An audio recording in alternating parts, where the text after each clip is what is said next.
ဝူတိုင်းပြည်တွင်လူပေါင်းတို့သည်ဘရင်အော်တွန်ထံလက်ဆောင်မှုများဆက်တရန်စုယုံရောက်ရှိနေကြရာမှဇလန်းစတင်ခဲ့ပြီးလူတိုင်းရှိမောက်တွင်မတ်တက်ရက်နေကြစဉ်မင်းသမီးလေးတန်တော့သည်လက်ပြတကောင်နောက်သို့ပျော်ရွှင်စွာလိုက်လံဖမ်းဆီးနေသည်ကိုမြင်တွေ့ရသည်သို့သောရုတ်တရက်ဆိုသလိုသူမ၏ခြေထောက်သည်ကော်စောနှင့်ညီကလဲကျသွားပြီးနာကျင်လုံးတစ်ဖြင့်ငိုကြွေးလေတော့သည်သူမလဲကျရာအောက်ခြေရှိကော်စောပေါ်တွင်ဝူအင်ပါယာ၏မြေပုံကိုဖော်ပြထားတော့လဲအလဲပဟိုတွင်လွတ်နေသောနေရာကွက်လက်တစ်ခုရှိနေပြီးထိုလွတ်နေသောမြေကွက်လက်မှာဝူတိုင်းပြည်ထံမြည်သည့်အခါမျှလက်နက်ချမခံခဲ့သောမဗီယာအမည်ရှိနိုင်ငံငယ်လေး၏ပိုင်းနှက်ဖြစ်ကအင်းလွတ်နေသောနေရာအတိအကျတွင်ပင်တန်တော့ဒဏ်ရာရရှိခဲ့ခြင်းဖြစ်သည့်ရင်းကိုမြင်တွေ့ရသောအခါဘရင်အော်တွန်ကထိုလွတ်နေသောနေရာကွက်လက်ကိုဖြည့်ဆည်းရမည်ဟုအမိန့်ပေးလိုက်ပြီးစစ်တေနာပတိချုပ်ဖြူအန်ကိုမဗီယာအားသိမ်းပိုက်ရန်စစ်တပ်နှင့်အတူဆေးလွတ်လိုက်လေသည်နောက်ခန်းတွင်ငြိမ်းချမ်းလာသောမဗီယာနိုင်ငံကိုမြင်တွေ့ရပြီးပညာရှိဆရာကြီးဂျူဒီမင်းသားကလစ်ကိုဓာတိုင်းပညာသင်ကြားပေးနေသည်ကလစ်၏လက်ကောက်ဝတ်တွင်ထူးခြားသောလက်ကောက်တစ်ခုရှိနေပြီးဘရင်နှင့်မိဖုရားတို့တွင်လည်းအလားတူလက်ကောက်များဝတ်ဆင်ထားကြရာဤလက်ကောက်များသည်တာမန်လက်ကောက်များမဟုတ်ဘဲမော်ဆန်ပြီးကျိန်စာတင်နေသည့်လက်ကောက်များဖြစ်ကြသည်ထိုလက်ကောက်သုံးခုလုံးကိုတပြိုင်တည်းဝတ်ဆင်မိပါကအစမတန်ကြီးမားသောဆွမ်းအားကိုပေးစွမ်းနိုင်တော်လဲတေးစေနိုင်လောက်သည့်ကျိန်စာကိုလည်းတဲဆောင်လာတက်ကမျိုးဆက်အလီလီလက်ဆင့်ကမ်းလာခဲ့ခြင်းဖြစ်သည်မကြာမီတွင်စစ်တေနာပတိချုပ်ဖြူအန်သည်သူ၏စစ်တပ်နှင့်အတူရောက်ရှိလာပြီးမဗီယာကိုရုတ်တရက်ဝင်ရောက်တိုက်ခိုက်ရာတိုင်းပြည်မှာလုံးဝပြင်ဆင်ထားခြင်းမရှိဘဲခုခံရန်အချိန်ပင်မရရှိဘဲတိုက်ပွဲမှာလူအစုလိုက်ပြုံလိုက်တပ်ဖြတ်မှုကြီးဖြစ်သွားတော့သည့်စစ်သားများကြာဆုံးပြီးအရက်သားများအသက်ဆုံးရှုံးခဲ့ရသလိုဘရင်နှင့်မိဖုရားကြီးတို့ပင်အသက်ဆုံးရှုံးခဲ့ရတော့လဲဆရာကြီးဂျူဒီမင်းသားကလစ်ကိုခေါ်ဆောင်ကလက်လွတ်စတန်ထွက်ပြေးလွတ်မြောက်သွားခဲ့ပြီးဝူတိုင်းပြည်သို့လှုပ်ဝက်စွာပြန်လာခဲ့ကြသည်ဆရာကြီးဂျူ၏ဇနီးနှင့်တမီးဖြစ်သူလူတို့သည်သူတို့အားဘေးကင်းစွာမြင်တွေ့ရသဖြင့်တပ်ပြင်းချနိုင်ခဲ့ကြပြီးကလစ်၏အမတ်တညာကိုကာကွယ်ရန်အတွက်ဆရာကြီးဂျူကသူ့ကိုနေဟုအမည်တစ်ပေးလိုက်ကယခုအခါမင်းသားသည်သူတို့နှင့်အတူမိသားစုဝင်တဦးကဲ့သို့နေထိုင်ခဲ့သည်တစ်ဖက်တွင်လည်းနန်းတော်အတွင်း၌မင်းသမီးလေးတန်တော်၏မွေးနေ့ပွဲကိုဆင်နွှဲနေပြီးကောင်းကင်ယံတွင်လှပသောမီရှူမီပန်းများလင်းထိန်နေကသူမသည်လက်ဆောင်များစွာရရှိခဲ့တော်လဲလက်ဆောင်တစ်ခုမှာတိတိတတ်တာထူးခြားနေပြီးကျင်းမှာတစ်ချိန်ကကလစ်၏မိသားစုပိုင်ဆိုင်ခဲ့သောကျိန်စာတင်ရွှေလက်ကောက်၃ခုပင်ဖြစ်သည်သူမသည်ရင်းတို့အနက်နှစ်ခုကိုချက်ချင်းဝစ်ဆင်လိုက်ပြီးတတိယမြောက်တစ်ခုကိုသူမ၏ခံမဲတော်ထံယူဆောင်လာခဲ့တော်လဲမတိနားမလည်မှုကြောင့်ဘရင်အော်တွန်သည်လက်ကောက်၃ခုစလုံးကိုလက်တစ်ဖက်ထဲတွင်ဝစ်ဆင်ပေးလိုက်မိသည်ထိုအချိန်တွင်အရာအလုံးပြောင်းလဲသွားပြီးကျိန်စာသည်စတင်အသက်ဝင်သွားရာတန်တော့သည်သူမ၏လက်တွင်ပြင်းထန်သောနာကျင်မှုကိုခံစားလိုက်ရပြီးအမြင်အာရုံများစတင်ဝေဝါးလာကအရာအလုံးအဖြူမဲဖြစ်သို့ပြောင်းလဲသွားတော့သည်သူမပတ်ဝန်းကျင်ကိုကြည့်လိုက်တော့အခါလူတိုင်းကိုအယိုးစုများကဲ့သို့မြင်တွေ့ရသဖြင့်ထိတ်လန့်တုန်လှုပ်ကတတိလစ်လဲကျသွားရာဘရင်ကြီးသည်နက်ခတ်ပေတင်ဆရာကိုချက်ချင်းဆင့်ခေါ်ခဲ့သည်နက်ခတ်ပေတင်ဆရာကဤလက်ကောက်များသည်ကျိန်စာတင်နေပြီးမင်းသမီးကွယ်လွန်သည့်အထိအသက်ဆွမ်းရင်ကိုဆက်လက်ဆုပ်ယူနေမည်ဟုသောအမှန်တရားကိုဖွင့်ဟခဲ့တော်လဲမျှော်လင့်ချက်တစ်ခုရှိနေသေးသည်မှာမင်းသမီးအသက်18နှစ်မပြည့်မီထိုလက်ကောက်များကိုချွတ်ပယ်ရမည်ဖြစ်ပြီးထိုအချိန်ကျော်လုံးမှာကကျိန်စာကြောင့်တေဆုံးရမည်ဖြစ်သည်သို့တော့ရင်းတို့ကိုချွတ်ပယ်နိုင်မည့်နည်းလမ်းတစ်ခုလေးသာရှိပြီးရင်းမှာတစုံတဦးကဗဟေလီ၃ခုကိုမှန်ကန်စွာဖြေဆိုရမည်ဖြစ်ကသူမကိုစစ်မှန်စွာချစ်မြတ်နိုးသူတဦးသာလျှင်ဖြေရှင်းနိုင်လိမ့်မည်ဖြစ်သည်ဘရင်အော်တွန်သည်တမီးဖြစ်သူကိုအပိနှစ်သိမ့်ရန်ကောင်းကင်ရန်ကိုလင်းထိန်စေမည့်မီရှူမီပန်းများပုံမဖောက်ဖောက်ရန်အမိန့်ပေးခဲ့တော်လဲတန်တော့အတွက်မူညီတို့များအရေးမပါတော့ဘဲအရာအလုံးသည်မှောင်မိုက်ချောက်တွေ့နေစေဖြစ်သည်ထိုအချိန်တွင်ဝေးလံသောအရက်၌နေနှင့်လူတို့သည်မီရှူမီပန်းများကိုအတူတူကြည့်ရှုရင်းပြုံးပျော်နေကြပြီးဖြည်းဖြည်းချင်းပေါ်ပေါက်လာမည့်ကံကြမ္မာကိုမသိရှိကြသေးပေအချိန်များကုန်လွန်လာသည်နှင့်အမျှနေသည့်အရွယ်ရောက်လာခဲ့တော်လဲအရာတစ်ခုကတော့ဘယ်တော့မှမပြောင်းလဲပဲပြင်းမှာမီရှူမီပန်းများပေါ်ထားရှိတော်သူ၏မျက်နှာမှုဖြစ်ကသူသည်ပုံမကောင်းမွန်ပြီးပုံမစွာကြီးမားသောပုံစံများကိုကိုယ်တိုင်ဖန်တီးရန်အမြဲတစေကြိုးစားနေခဲ့သည်တနေ့တွင်လျူသည်သူ၏ထံသို့လာရောက်ပြီးဘရင်အော်တွန်းကိုယ်တိုင်အတွက်မီရှူမီပန်းများထုတ်လုပ်ရာလှုပ်ဝက်နန်းတော်အလုံးယုံတို့ခေါ်ဆောင်သွားခဲ့ကတာမန်လူများဝင်ရောက်ခွင့်ကိုတင်းကျပ်စွာတားမြစ်ထားသောကြောင့်သူတို့သည်တိတ်တဆိတ်ခိုးဝင်ခဲ့ကြသည်တိုးတော်ရုတ်တရက်အဆောင်များကသူတို့ကိုမြင်သွားသဖြင့်ထိတ်လန့်တုန်လှုပ်ကနေနှင့်လူတို့သည်အသက်လူထွက်ပြေးခဲ့ကြပြီးလှုပ်ဝက်ကူတစ်ခုမှတဆင့်လွတ်မြောက်သွားကမြည်သည့်နေရာသို့ဥတီနေမှမသိပဲပုံမနှဆိုင်စွာဆက်လက်ရွေးရှားခဲ့ကြသည်ထိုတော်တွင်စစ်တေနာပတိချုပ်ဖြူအန်သည်နန်းတော်သို့ရောက်ကြ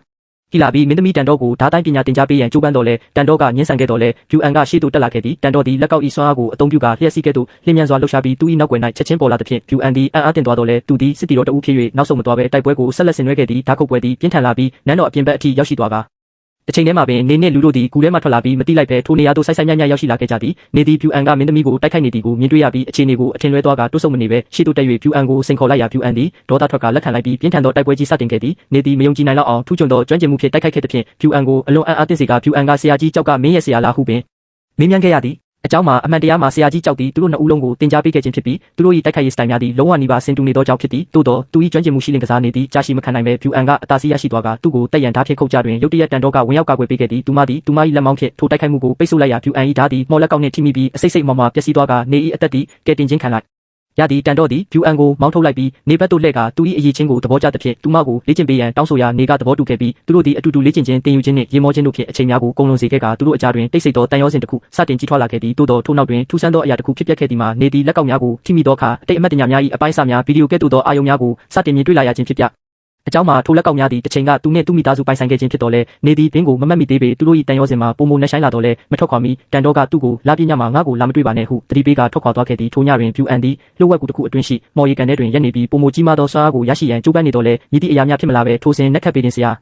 ာပေါ်လာပြီးသူ့ကိုမင်းသမီးတန်တော့ကိုလက်ထပ်ပါဒါဆိုရင်မင်းမော်ကုန်းတင်လောက်တဲ့ဆွမ်းအားတွေကိုရရှိလိမ့်မယ်ဝူအင်ပါယာကြီးတောင်မင်းအပိုင်ဖြစ်လာလိမ့်မယ်ဟုအန်ရရှိသောအကြံဉာဏ်ကိုပေးခဲ့သည်တစ်ဖက်တွင်မူနေသည်တန်တော့၏တတိပေးချက်ကိုလစ်လူရှုကလာပြညတွင်သူမနှင့်တွေ့ဆုံရန်တွားရောက်ခဲ့တော်လဲသူမ၏အခန်းထဲသို့ဝင်လိုက်သောအခါတန်တော့သည်တန်ကြိုးများဖြင့်တင်းကျပ်စွာတုံ့နှောင်ခံထားရသည်ကိုမြင်ပြီးထိတ်လန့်သွားခဲ့သည်သူကသူမကိုလှုပ်ပေးရန်အပြေးလွှားသွားတော်လဲသူမကတားဆီးကလာပြညတွင်မှကျိန်စာကလွှမ်းမိုးတတ်တယ်ငါကိုမထိန်ချုပ်နိုင်ပဲနင့်ကိုနာကျင်အောင်လုပ်မိလိမ့်မယ်ဟုတတိပေးခဲ့သဖြင့်သူမသည်မိမိကိုတန်ကြိုးဖြင့်ချီနှောင်ထားခြင်းဖြစ်တော်လဲနေသည်နားမထောင်ပဲသူမကိုလှုပ်ပေးခဲ့ရာသူမလွတ်မြောက်သွားသည်နှင့်ကျိန်စာသည်နိုးထလာပြီးတန်တော့သည်သူ့ကိုတိုက်ခိုက်လေတော့သည်အခြေအနေများ အလွန်ကြုံမဖြစ်ပွားမိအချိန်လေးတွင်သူမသည်တတိတစ်ခုခဏမျှပြန်လည်ရရှိသွားပြီးပြေးတော့ထွက်သွား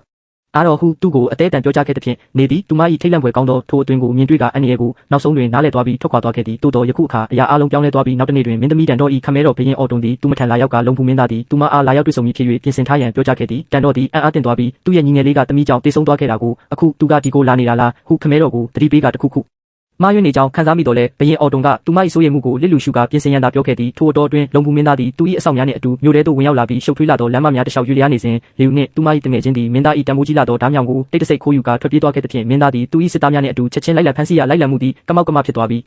ဆိုင်ကမ်းများပျက်စီးကလူအုပ်ကြီးပြပန်းခတ်သွားတော့သည်ရုတ်တရက်ဆိုသလိုတစ်သားမျောစင်ကြီးတစ်ခုသည်မင်းသား၏အပေါ်သို့ပြိုကျလူနီးပါဖြစ်သွားတော့လဲနောက်ဆုံးစက္ကန့်တွင်နေသည်ဝင်ရောက်ခေါ်အုပ်ကသူ့အသက်ကိုကယ်တင်ခဲ့သည့်အပြင်ခိုးယူခံရသောဓားမြောင်ကိုလည်းပြန်လည်ပေးအပ်ခဲ့သည်မင်းသားသည်သဘောကျသွားပြီးပြုံးလျက်နေကိုသူ၏ညီကိုခေါ်ဆိုခဲ့ကထိုအချိန်မှစ၍သူတို့အကြားတွင်ခိုင်မာသောတန်ရောစင်တစ်ခုစတင်ဖြစ်ပေါ်ခဲ့သည်သို့သောအလွန်နောက်တစ်နေ့တွင်အရာအလုံးပြောင်းလဲသွားပြီးမင်းသားသည်မင်းသမီးတန်တော်နှင့်တွေ့ဆုံရန်ခေါ်ဆောင်လာခြင်းခံရစဉ်ရုတ်တရက်သူမကိုတက်ရန်တိုက်ခိုက်ခဲ့တော်လဲတန်တော်သည်သူမ၏စွမ်းအားများကိုအသုံးပြုကာအလွယ်တကူရှောင်တိန်နိုင်ခဲ့သဖြင့်မင်းသားကိုဖမ်းဆီးရမိသွားသည်ယခုအခါအမှန်တရားကိုဖော်ထုတ်နိုင်ခဲ့ပြီးသူသည်လက်ထက်ရန်လာရောက်ခြင်းမဟုတ်ဘဲသူ၏ညီငယ်တေဆုံးမှုအတွက်ကလဲစားချေရန်လာရောက်ခြင်းဖြစ်ကနောက်တစ်နေ့တွင်သူ့ကိုဘရင်အော်တုံရှိမောက်သို့ခေါ်ဆောင်လာခဲ့သည်ဘရင်ကြီးကမင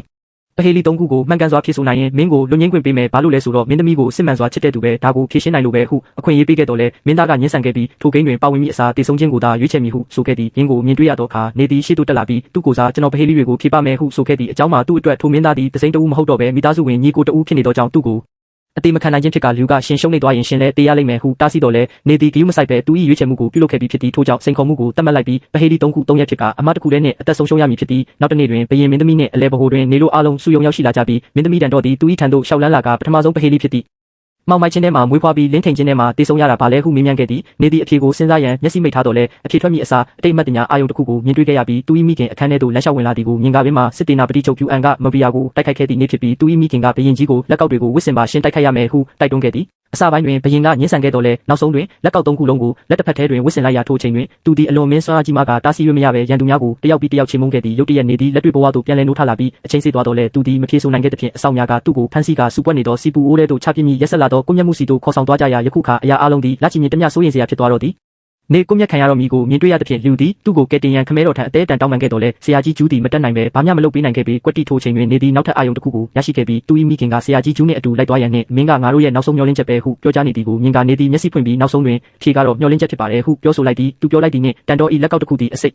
စိတ်မွားမွားကွဲအပ်သွားပြီးသူမှန်ကန်ကြောင်းတက်တည်ပြလိုက်တော့လဲလူအုပ်ကြီးမှနားမလဲကြပဲသူရှုံးနေသွားသည်ဟုထင်မှတ်ကနေကိုစီပူအိုးထဲသို့ချရန်လှုပ်ဆောင်ကြစဉ်နောက်ဆုံးစက္ကန့်တွင်ဆရာကြီးကြောက်ကဝင်ရောက်ကသူ့ကိုကယ်တင်ခဲ့သည်တန်တော်ကအဖြေမှန်ကန်ကြောင်းအချက်ပြလိုက်သဖြင့်နေသည်လွတ်မြောက်သွားပြီးပျက်စီးသွားသောလက်ကောက်ပိုင်းအစကိုဘရင်ကြီးအားပြသသောအခါဘရင်ကြီးသည်အလွန်ဝမ်းမြောက်သွားကနေသည်ပဟေလီ၃ခုလုံးကိုဖြေဆိုနိုင်မှာကမင်းသမီးတန်တော်နှင့်လက်ထက်ရမည်ဖြစ်သည်သို့သောအခြားတနေရာတွင်ဖြူအန်သည်ကျိုးပဲ့နေသောလက်ကောက်ပိုင်းအစကိုကိုင်ဆောင်ကမနှက်ဖြန်ပါပဲဖြစ်ဖြစ်မိရှုမီပန်းမဖောက်ရဘူးဟုတိုးတိုးလေးကတိပြုခဲ့သည်နောက်တစ်နေ့တွင်လူတိုင်းပြန်လဲစုယုံကြပြီးနေသည်အလဲဘဟိုတွင်ထိုင်ကစောင့်ဆိုင်နေစဉ်တန်တော်ကဒုတိယပဟေလီဖြစ်သည့်အမျိုးသမီးတဦးကိုပုံမိုလပတ်စေပြီးအမျိုးသားများအတွက်ကန်ဆိုးမှုကိုတည်ဆောင်လာကရင်းခဲသွားတဲ့အခါသူတို့နှစ်ဦးလုံးကိုတေစေတာဘာလဲဟုမေးမြန်းခဲ့သည်နေသည်အဖြေကိုရှာဖွေရန်မျက်စိကိုထပ်မံမိတ်ထားခဲ့ပြီးမိုးများစတင်ရွာသွန်းလာသဖြင့်ယူမလွဲ၍လူတိုင်းထွက်ခွာသွားကြကသူမတာကြံရစ်ခဲ့ပြီးနောက်ထပ်အာယုံတစ်ခုပေါ်လာပြန်သည်နေသည်သူ၏ဖမဲတော်ကိုမြင်တွေ့ခဲ့ရပြီးလက်ကောက်၃ခုလုံးကိုဝစ်စင်ပြီးနောက်ဆွမ်းအားကြီးမှတော့လဲစိတ်လွတ်သွားကလူတိုင်းကိုအယိုးစုများကဲ့သို့မြင်တွေ့ရပြီးမိတ်ဆွေနှင့်ရန်သူကိုမခွဲခြားနိုင်တော့ဘဲထိုယူသွမှုအတွင်းမိဖုရားကြီးကိုပင်တက်ဖြတ်ခဲ့သည်နေသည်တတိပြန်ဝင်လာတော့လဲအချက်ပြအချိန်စေးသွားပြီးသူမဖြတ်ဒီဆိုနိုင်သေးသဖြင့်ယခုတစ်ချိန်တွင်အပြစ်ပေးမှုမှာရက်ဆက်လာပြီးဓာတ်ချက်တစ်ထောင်တန်းခတ်မှုဖြစ်ကနေကိုတုံနှောင်၍ကိုမျက်မှုစတင်ခဲ့သည့်နေရာအနှံ့နာကျင်မှုခံစားနေရစဉ်နောက်ထပ်အာယုံတစ်ခုတွင်မိဖုရားကြီးကိုတက်မိပြီးနောက်တရားများလွှမ်းမိုးကမိမိကိုယ်အဆုံးစီရင်ခဲ့သောသူ၏ခံမဲတော်ကိုထပ်မံမြင်တွေ့ရသဖြင့်ထိုအချိန်တွင်နေသည်နားလည်သွားကအဖြေကတော့တွေးဖြစ်ပါတယ်ဟုပြောလိုက်သည်နှင့်ဒုတိယမြောက်လက်ကောက်သည်ကျိုးခဲ့သွားတော့သည်တန်တော်ကအဖြေမှန်ကန်ကြောင်းအချက်ပြရန်မိရှဦးမီပန်းများဖောက်ခိုင်းခဲ့တော်လဲပြူအန်ဤလူများကတားဆီးလိုက်ပြီးမီရှူမီပန်းမရှိဘူးအဖြေကမှားတယ်သူ့ကိုတက်ပြစ်ဟုဆိုတော့လဲဆရာကြီးကျူးကရှေ့သို့တက်လာကသူ့မှန်နဲ့မိုးရွာလို့အချက်ပြမှုရက်တန့်သွားတာပဲဟုပြောပြီးနောက်ဆရာကြီးကျူးနဲ့ပြူအန်တို့အကြားတိုက်ပွဲကြီးဖြစ်ပွားခဲ့သည်တစ်ဖက်တွင်လဲတန်တော်သည်ပြူအန်ဤလူများကိုတိုက်ခိုက်နေပြီးလူသည်လဲသူမ၏ခံမဲတော်နှင့်အတူတိုက်ပွဲတွင်ပါဝင်ဆင်နွှဲခဲ့ကအချိန်တော်ကြာတိုက်ခိုက်ပြီးနောက်ဖြူအန်သည်မိမိမအောင်နိုင်ကြောင်းသိရှိသွားသဖြင့်လူကိုဖမ်းဆီးကသူမ၏လက်ပင်တွင်ဓာတ်ဖြင့်တိထားခဲ့သည်နေသည်အင်းကိုမြင်တွေ့ရသဖြင့်သူမကိုလွှတ်လိုက်ငါကိုပဲအစားထိုးဖမ်းဆီးလိုက်ဟုပြောရဖြူအန်သည်ပြုံးလျက်နေကိုတိုက်ခိုက်တော်လဲဓာတ်ချက်မကြမီတန်တော်ကဝင်ရောက်ကာကွယ်လိုက်သဖြင့်ဖြူအန်၏ဓာတ်ကွဲအပ်သွားပြီးအပြေမှန်ကန်ကြောင်းတက်တည်ပြလျက်တိုက်ပွဲပြီးဆုံးသွားကဆရာကြီးကျူးသည်နေကိုအိမ်သို့ခေါ်ဆောင်ခဲ့သည်ထိုနေရာတွင်နေသည်သူ၏ရင်ထဲ၌တင်းစီထားသောမိကုန်းကိုမေးမြန်းခဲ့သည်မှာကျွန်တော်ရဲ့နာမည်အမှန်က Cliff ဟုတ်တယ်မလားဘာလို့ကျွန်တော်စီကနေအရာအလုံးကိုဖုံးကွယ်ထားခဲ့တာလဲဟုမေးရဆရာကြီးကျူးကသူ့ကိုကြည့်ပြီးမင်းနောက်ဆုံးတော့မှတ်မိသွားပြီပဲဟုဆိုကအမှန်တရားကိုဖွင့်ဟခဲ့သည်သို့တော်ဝေးလံသောနေရာတွင်ဖြူအန်သည်လက်မလျှော့သေးပဲဒုတိယမြောက်ကျိုးပဲ့နေသောလက်ကောက်ပိုင်းစကိုကိုင်ဆောင်ကနေကိုတက်ပြစ်ဟုအမိန့်ပေးလိုက်သဖြင့်နောက်ဆုံးတိုက်ပွဲသည်ပုံမနီးကပ်လာခဲ့သည်နောက်တက် နေတွင် Cliff သည်လူနှင့်အတူဝူတိုင်းပြည်မှထွက်ခွာရန်ဆုံးဖြတ်ခဲ့ပြီးသူ၏ဇာတိမြေဖြစ်သောမဗီယာသို့ဦးတည်ခဲ့ကယခုအခါသူသည်အမှန်တရားကိုသိရှိသွားပြီဖြစ်၍ UN သည်သူ၏တိုင်းပြည်ကိုဖျက်ဆီးကမိသားစုကိုတတ်ခဲ့သူဖြစ်ပြီးယခုအခါသူ၏အသက်သည်လည်းအန္တရာယ်ရှိနေသည်သို့သောလန်ခီတွင် UN ၏စစ်သားများကသူတို့ကိုခြုံခိုတိုက်ခိုက်ခဲ့ရာအခြေအနေများဆိုးရွားလူနီးပါးဖြစ်နေစဉ်မင်းသမီးတန်တော့ရောက်ရှိလာပြီးသူတို့ကိုကယ်တင်ခဲ့ကသူမက Cliff ကိုကြည့်ပြီးမင်းတတိယမြောက်ပဟေနီကိုမဖြေဘဲထွက်သွားရင်မင်းကိုငါကိုယ်တိုင်တတ်မယ်ဟုသတိပေးခဲ့သည် Cliff သည်ထွက်မပြေးဘဲထိတ်လန့်ဖွယ်ရာတစ်ခုကိုလှုပ်ဆောင်ခဲ့သည်မှာတန်တော့ဤဓာတ်ကိုဆွဲယူကသူ၏ရင်ဘတ်ထဲသို့ထိုးဆိုင်လိုက်ခြင်းဖြစ်ပြီးတစ်ချိန်တည်းမှာပင်တတိယမြောက်ပဟေလီအဖြေကိုပြောကြားလိုက်ရာချက်ချင်းပင်နောက်ဆုံးလက်ကောက်သည်ကွဲအပ်သွားပြီးကျိန်စာသည်ပြည့်သွားကတန်တော့သည်နောက်ဆုံးတွင်လွတ်မြောက်သွားခဲ့သည် Cliff ကိုနန်းတော်သို့အပြေးလွှားပြန်လဲခေါ်ဆောင်ခဲ့ပြီးသူ၏နှလုံးသည်ရင်ဘတ်၏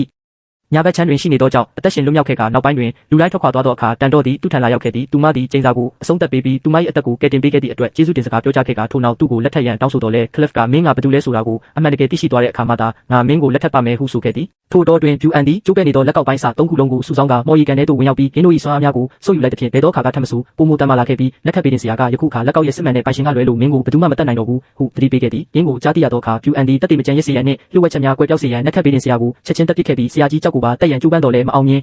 ခဲ့ပဲဒဏ်ရာရရှိထားသောနက်ခတ်ပေးတင်ဆရာသည်မိတို့ပင်ဖြစ်စေအသက်ရှင်လျက်မီရှူမီပန်းဆရာကြီးထံသို့ရောက်ရှိသွားခဲ့သည်ထို့နောက်မကြာမီ UN သည် Cliff ကိုရှာဖွေတွေ့ရှိကတိုက်ခိုက်ခဲ့တော်လဲတန်တော့ကဝင်ရောက်တားဆီးခဲ့ပြီး UN က Cliff သည်ရန်သူနိုင်ငံမှဖြစ်ကြောင်းအမှန်တရားကိုဖွင့်ဟလိုက်သဖြင့်တန်တော့သည်အံ့အားသင့်သွားကငါတို့ဘရင်ကြီးနဲ့စကားပြောကြမယ်ဟုဆိုတော်လဲ UN က Cliff ကိုတေးစေခြင်းခဲ့သည်တန်တော့ကမင်းပြောသမျှကိုငါလုပ်ပါမယ်သူ့ကိုအသက်ချမ်းသာပေးပါဟုသဘောတူညီချက်တစ်ခုပြုလုပ်ခဲ့ရာ UN ကပြုံးပြီးဒါဆိုငါ့ကိုလက်ထပ်ပါဟုဆိုသဖြင့်သူမကသဘောတူခဲ့သည်နောက်တစ်နေ့တွင်လူတိုင်းဘရင်ကြီး၏ရှေ့မောက်တွင်စုယုံကြပြီးယခုအခါဘရင်အော်တွန်သည် Cliff ၏အမှန်တရားကိုသိရှိသွားသဖြင့်သူ့ကိုကွပ်မျက်ရန်အမိန့်ပေးခဲ့တော်လဲတန်တော့ကရှေ့သို့တက်ကဒါတွေအားလုံးဟာ UN ရဲ့အဖြစ်တွေပဲသူကမဗီယာကိုတတိမပေးဘဲတိုက်ခိုက်ခဲ့တာဟုပြောကြားခဲ့ပြီးကွက်တီထိုချိန်တွင်နက်ခတ်ပေးတင်ဆရာသည်အသက်လူလျက်ရောက်ရှိလာက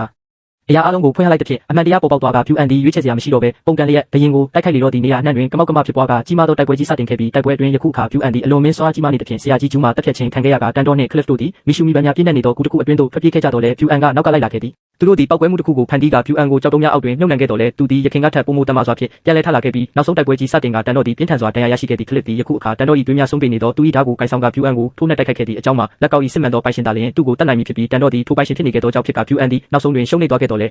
ထိုအောင်ပွဲသည်ကြီးမားသောပေးဆက်မှုနှင့်အတူရောက်ရှိလာပြီးတန်တော့သည်သူမ၏တန်ရာများကြောင့်ကွယ်လွန်သွားခဲ့သဖြင့် Cliff သည်သူမကိုအမှန်တကယ်ချစ်မြတ်နိုးခဲ့သောကြောင့်အသေးကွဲကြေကွဲခဲ့ရသည့်အဆုံးသတ်တွင် Cliff သည်မဗီယာသို့ပြန်လည်ရောက်ရှိကဘရင်ဖြစ်လာခဲ့တော်လဲသူ၏နှလုံးသားကမူတန်တော့ထံတွင်သာရှိနေစေဖြစ်ပြီးသူမကိုယေရှုသောအမတ်တရားအနေဖြင့်သူသည်ကောင်းကင်ယံကိုမီရှူမီပန်းများဖြင့်လင်းထိန်စေခဲ့ကတခါတရံတွင်ချစ်ချင်းမြတ်တာဆိုသည်မှာထာဝရအတူတူရှိနေခြင်းကိုဆိုလိုခြင်းမဟုတ်ပေ